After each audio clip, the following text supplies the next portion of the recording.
SEO. Vous avez certainement déjà entendu parler du SEO. Mais est-ce que vous savez vraiment ce que c'est? Allez, dans cette vidéo, on va parler de ce concept, de cette méthode. Surtout, on va parler de son importance et de ce que vous devez faire pour améliorer votre stratégie SEO. Allez, c'est parti! Bonjour à toutes, bonjour à tous, je suis Christophe Vidal.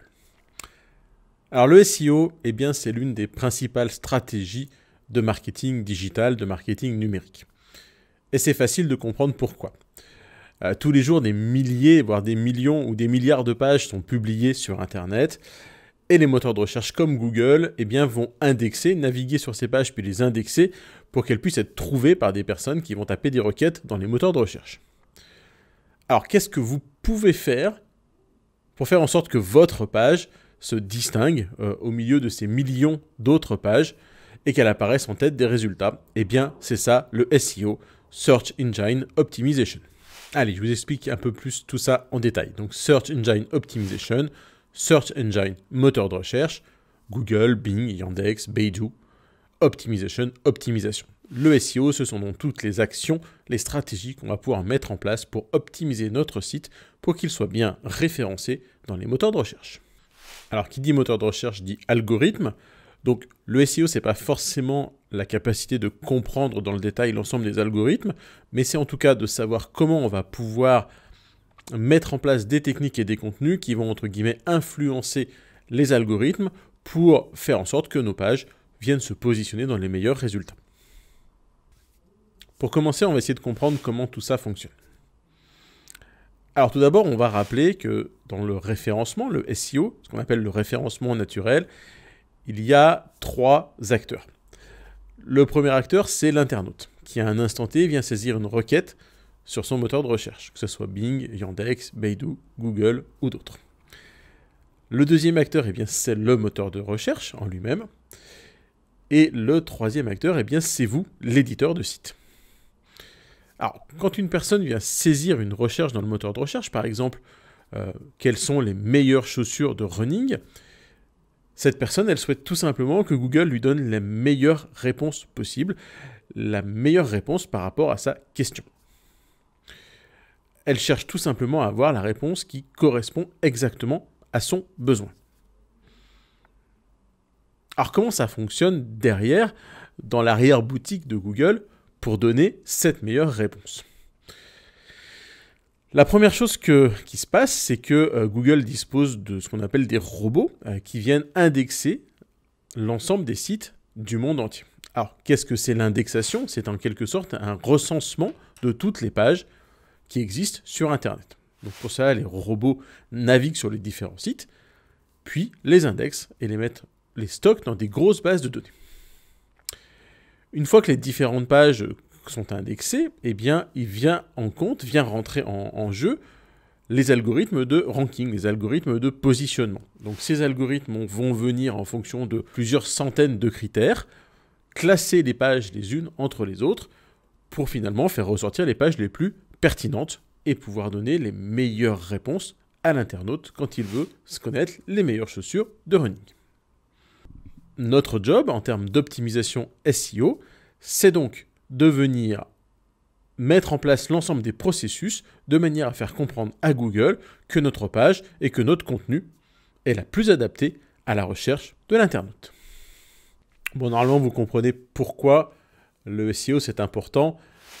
Pour être sûr qu'on soit bien en phase, je vais représenter 4 gros avantages d'une stratégie SEO réussie. Alors le premier avantage, c'est que tout simplement, vous l'avez compris, plus votre SEO sera réussi, plus votre site va recevoir de trafic. Et c'est là qu'on va faire la distinction entre les référencements naturels gratuits d'un côté et le référencement sponsorisé payant de l'autre. Vous connaissez le référencement de type Google Ads, où vous payez pour être dans les premiers résultats de Google. Avec le référencement naturel, vous allez pouvoir prendre les premières places gratuitement. Vous allez mettre en place des stratégies qui certes vont vous coûter de l'argent au départ, mais aussi en entretien, mais vous n'aurez pas à payer à chaque clic. C'est vraiment un gros avantage. Vous allez avoir donc davantage de personnes qui viennent sur votre site et qui vont petit à petit découvrir votre offre. Deuxième gros avantage, tous ces visiteurs vont arriver normalement sur des requêtes qui auront été bien qualifiées. Google, avec les interventions que vous allez vous aussi mettre de votre côté, va mettre en avant votre page pour des questions qui correspondent exactement à votre offre. C'est le fameux rapport entre l'offre et la demande, puisque Google pousse des pages qui correspondent exactement aux besoins de l'internaute. Les internautes qui arriveront sur votre page sont des internautes qualifiés. C'est donc de vrais prospects de très bonne qualité pour votre site. Le troisième avantage, eh bien, ça découle des deux premiers. Beaucoup de trafic, du trafic qualifié, eh bien, c'est tout simplement la capacité de faire plus de ventes, que ce soit des ventes directes via un site e-commerce ou l'acquisition de leads, l'acquisition de contacts via des formulaires de contact. Dans tous les cas, vous allez arriver sur des conversions importantes. Le référencement va donc influencer directement sur la rentabilité de votre entreprise. C'est donc clairement une action héroïste.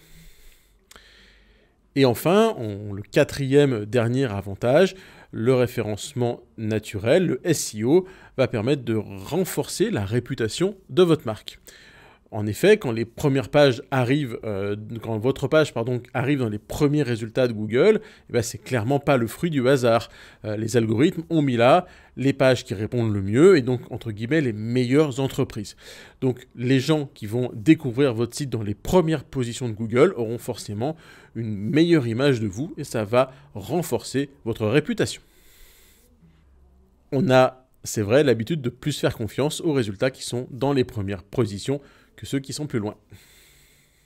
Ok, maintenant que vous êtes convaincu de l'importance de cette stratégie SEO, cette stratégie de référencement naturel pour la réussite de votre entreprise, eh bien, nous allons réfléchir, nous allons essayer de détailler comment améliorer notre référencement. Alors, on va suivre différentes étapes. Je vais vous détailler ces étapes tout de suite. La première chose, c'est de savoir d'où on part, c'est de faire un état des lieux. Il va falloir auditer votre site web. Il va falloir lister l'ensemble des points à améliorer sur votre site, l'ensemble des freins et des barrières à lever pour que celui-ci soit le plus agréable possible à indexer par les moteurs de recherche.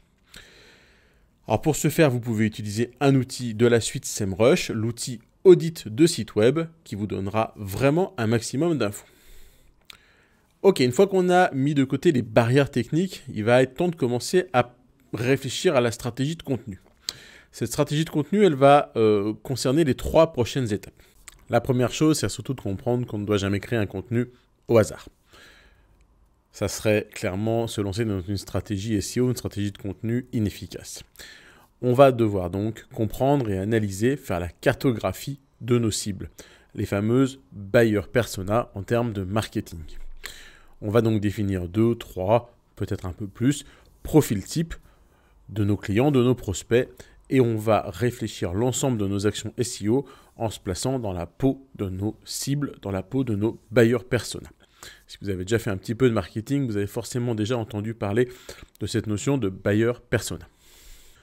Dans tous les cas, vous allez vous attacher à comprendre ce que vos cibles, ce que vos clients potentiels recherchent et quels sont leurs besoins, de manière à créer du contenu qui correspond exactement à leur attente, en utilisant leurs mots, leur vocabulaire et en parlant des sujets qui sont pertinents et importants pour eux.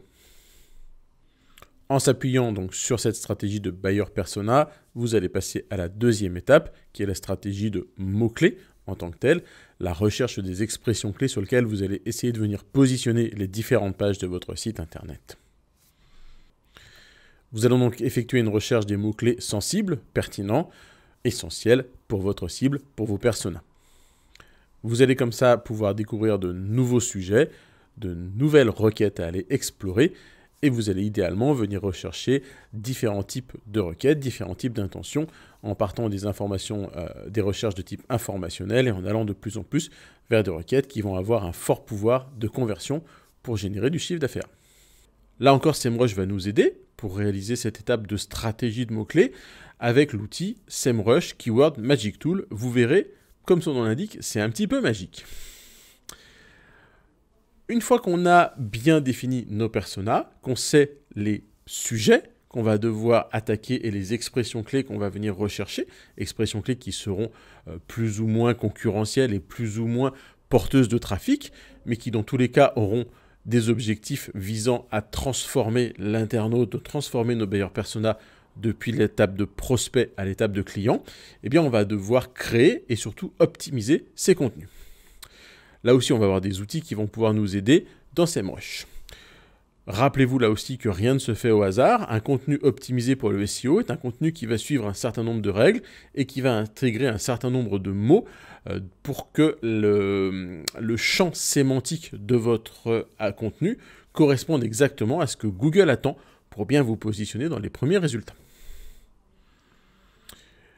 Je vous mettrai là en lien une vidéo où j'avais expliqué différentes stratégies d'audit de site. Enfin, la dernière étape, à partir du moment où on a techniquement fait bien notre travail, qu'on a commencé et qu'on a créé du contenu de bonne qualité, il va falloir donner de la notoriété à notre site.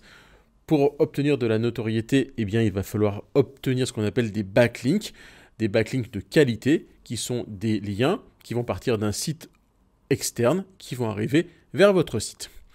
Plus les sites pointant vers vous seront puissants, plus vous allez vous-même récupérer de la puissance et plus vous allez obtenir d'autorité. À chaque fois, vous pouvez considérer que ce backlink, c'est comme un vote qui vous donne un niveau de confiance supplémentaire aux yeux de Google. Voilà, on va arrêter là pour aujourd'hui. On pourrait passer des heures sur cette vidéo sur le référencement.